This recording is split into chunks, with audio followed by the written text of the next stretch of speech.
to je taj live.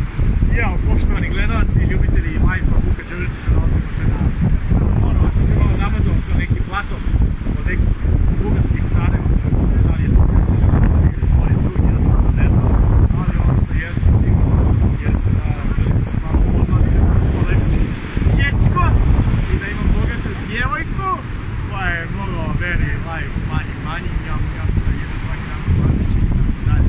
Evo, možete me snimiti cijelog. Slabo sam gledam. Moja outfit se dobro džav stati u verhe. Vidi ona tela versače. Vidi ona samo versače. Vidi sad. Evo ga deda neko malo vidi što radi. Pored kanta tu smeće, posljedno kad svi će ići u smeće. Meni ostaje treće. Tako da vidite kako Buđeviće živi ove godine. 2019. jedno sam bio 10 puta na moru i naravno posle ovoga San Remo, zatim Grčka i naravno Bali, Sešu, mjau i naravno tu je Egiptu.